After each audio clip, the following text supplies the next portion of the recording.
गांव के किनारे मिट्टी की सड़क के पास शिवराम की एक छोटी सी चाय की दुकान थी।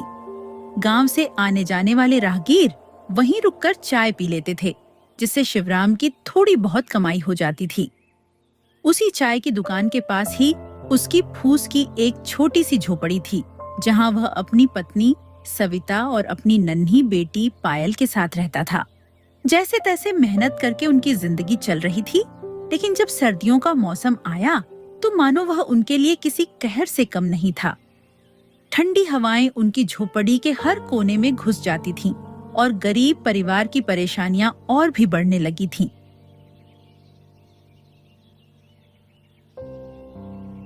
आज ठंड कुछ ज्यादा ही बढ़ गई है।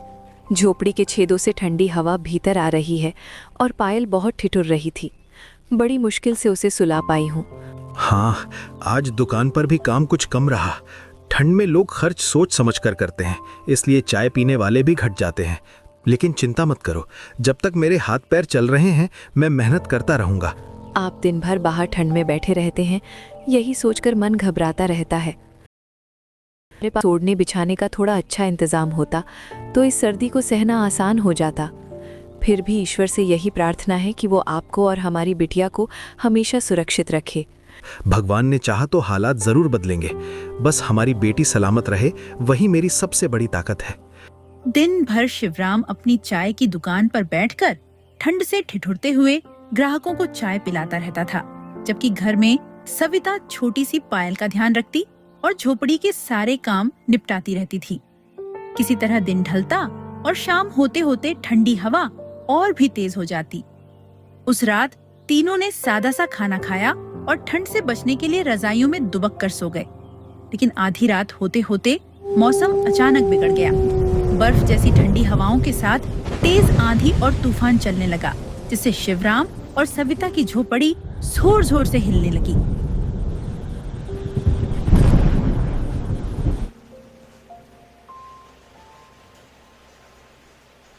ये कैसी भयानक हवा चलने लगी है, झोपड़ी पर जैसे उखड़ी जाएगी। छत जोर जोर से हिल रही है। मन बहुत डर रहा है। पायल भी घबरा गई है, उसकी सांसें तेज चल रही हैं।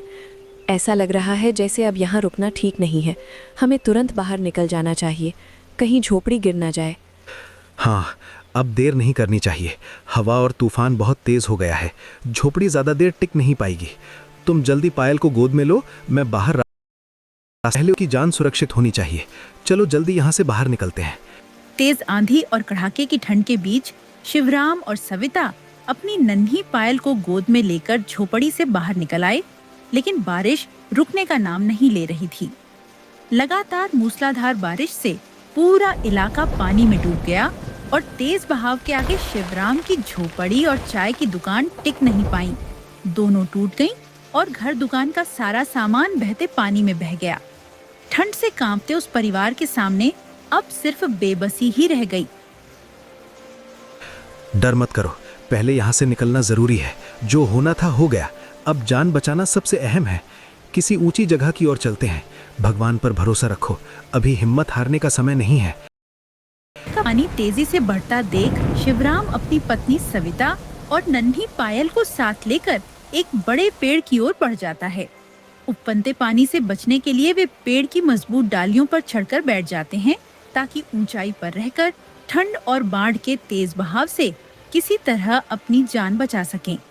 चारों तरफ सिर्फ पानी ही पानी दिख रहा है। नीचे का बहाव बहुत तेज है और ठंड से शरीर सुन्न होता जा रहा है। इन डालियों पर बैठे रहना भी मुश्किल लग रहा है।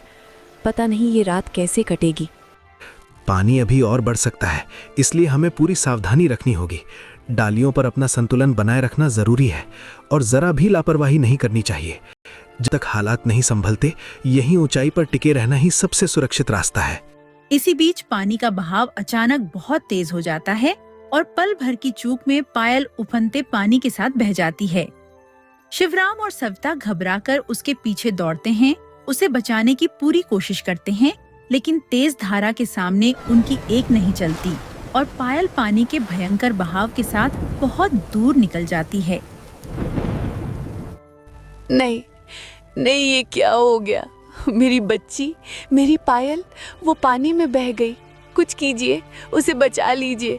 मैं उसके बिना नहीं रह सकती। भगवान, मेरी बच्ची को वापस लौटा दो। मैंने पूरी कोशिश की, बहाव बहुत तेज था, हाथ बढ़ाया लेकिन पकड़ नहीं पाया। मेरी आंखों के सामने वो दूर चली गई, कुछ भी मेरे बस में नहीं था। दोनों पति पत्नी फूट फूट कर रोते हुए उसी पेड़ के नीचे पूरी रात बिता देते हैं। अगली सुबह बारिश तो थम जाती है, लेकिन चारों तरफ नजर दौड़ाने पर दिखाई देता है कि पूरा गांव अब भी बाढ़ के पानी में डूबा हुआ है। और बताइए। बस वही। अब आप बताओ। बस वही। अब हमें हिम्मत नहीं हारनी है, चाहे कुछ भी हो हम उसे ढूंढेंगे। जब तक सांस चलेगी कोशिश करते रहेंगे। पूरी रात निकल गई, आंखों के आंसू सूखने का नाम ही नहीं ले रहे। चारों तरफ पानी ही पानी है, गांव पहचान में नहीं आ रहा। मन बहुत घबरा रहा है, समझ नहीं आ रहा वो अब कहाँ होगी। यहाँ बैठे रहने से कुछ नहीं होगा, बहाव उसे यहाँ से बहुत दूर ले गया होगा। चलो पास के दूसरे गांव की तरफ चलते हैं, वो वहीं तक पहुंच गई हो। जब तक खुद जाकर देख नहीं लेते तब तक मन को चैन नहीं मिलेगा। हाँ, शायद वहीं कहीं मिल जाए। चलिए, देर मत कीजिए। पायल को ढूंढने की आस में शिवराम और सविता कमर तक भरे पानी में उतरकर आगे बढ़ते रहे।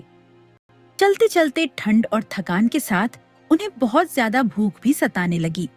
फिर भी वे उसे पुकारते हुए बढ़ते गए और कब दूसरे गांव तक पहुंच गए उन्हें पता ही नहीं चला। लेकिन इतनी तलाश के बाद भी पायल का कहीं कोई पता नहीं चला। अब तो पैरों में जान ही नहीं बची।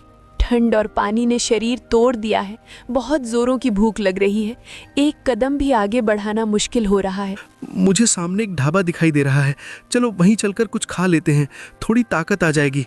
बस थोड़ी हिम्मत और रखो, पहले वहां पहुंचते हैं, फिर आगे का रास्ता देखेंगे।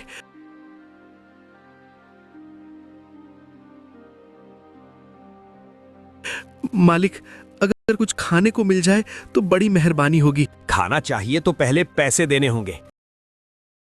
नहीं मिला। हालात बहुत खराब हैं, मेरे पास अभी पैसे नहीं हैं।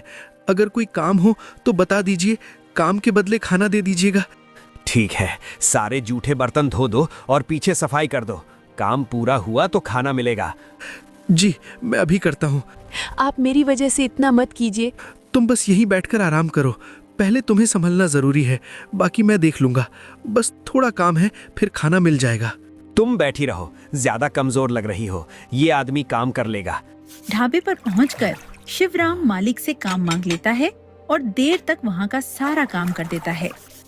उसकी मेहनत देखकर ढाबे वाला खुश हो जाता है और दोनों को भरपेट खाना खिला देता है।